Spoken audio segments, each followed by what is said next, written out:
Hello and welcome. This is a very short guide on how to avoid the Danzig event playing as the Teutonic Order. I have received a lot of requests for it, and actually avoiding the event isn't hard at all. For EU4 gamers who don't know it, Danzig event or the Prussian Confederation event is where Danzig declares independence from Teutonic Order and then goes to war against them. Also, Poland will join this war on the side of Danzig. So overall, this event is pretty bad for Teutonic Order.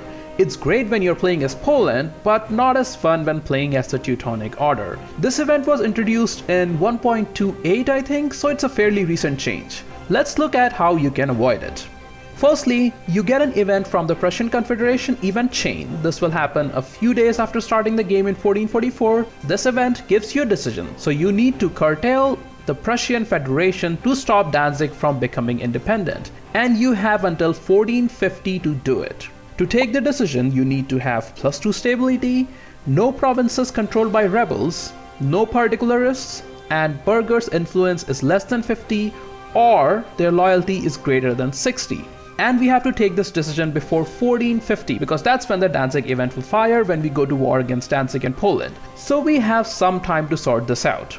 Starting as Teutonic Order, you should get your alliances fast. Livonian Order will always ally you, and one of Bohemia or Hungary should become an ally as well.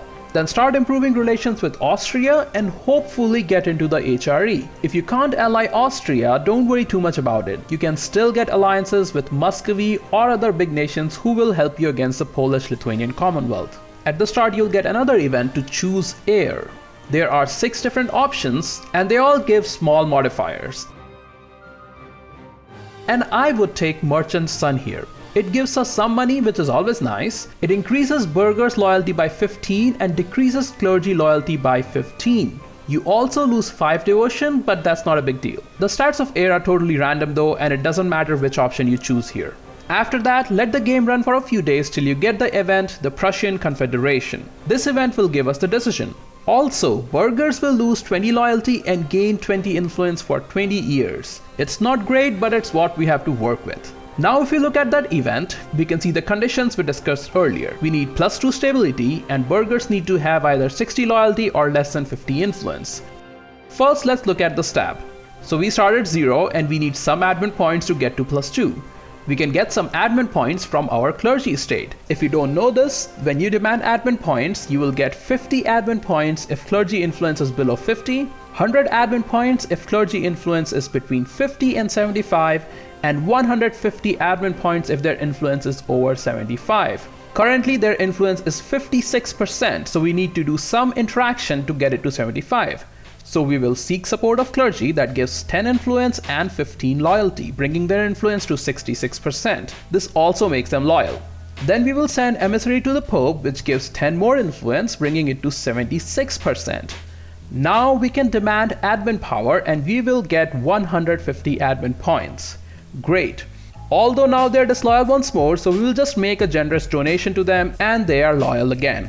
Now we have enough admin points to stab up once. And to stab up to +2, we need 150 admin points, while we have 125 right now. So we can just wait for a bit. I would also hire an admin advisor to speed it up a bit.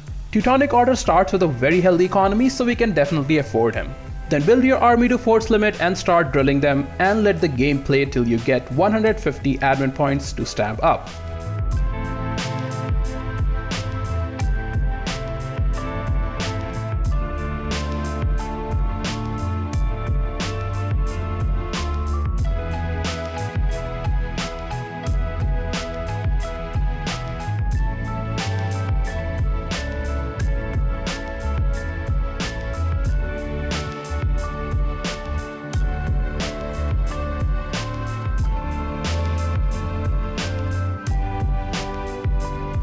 Now that we have stabbed up to +2, all we need to do is get burghers' loyalty to 60, and that's easy.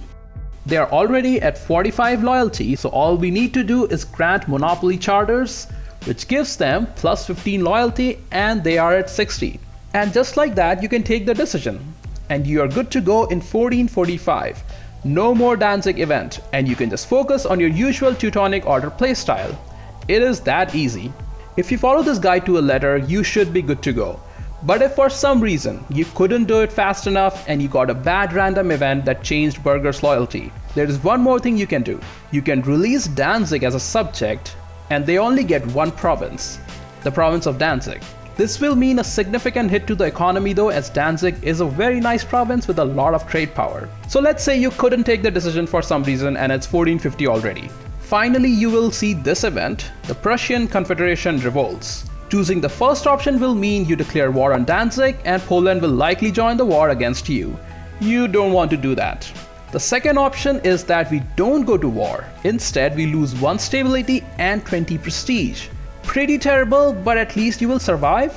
The problem is that in a normal game, Danzig will become independent and they will have 3 provinces, which really cuts down Teutonic Order strength. But if you release Danzig as a vassal before this event fires, you will keep Danzig as a vassal and they will have just 1 province instead of 3. So you lost a stab and some prestige, but it's not the end of the world and you can still play through your usual game. There is one more way to do it, and that's by decreasing burghers' influence, basically revoking all provinces from them, which will make them disloyal for a long time and spawn some rebels. That is not a good strategy, and I would just go with one of the first 2 I discussed earlier. Once that event is passed, you should focus on cutting down Poland and all its subjects. Bohemia will help you out, but you might need to wait for favors. Hungary might help you out as well. Although if you can ally Muscovy, it's very likely they will join the war with promise of land, and that way you can cut down PLC bit by bit. If you manage to ally Austria and join HRE, you can just start expanding east into the Livonian Order and even into other HRE countries such as Pomerania and Brandenburg. I actually did a short stream playing the Teutonic Order on Twitch, and I might continue that game. So if you're interested, come hang out with us at Twitch. I'll leave a link in description for that. And that was my short guide on how to avoid the Danzig event playing as Teutonic Order. I hope it helped. You were watching your Raiders guide. Thank you for your time, and I'll see you all in the next one.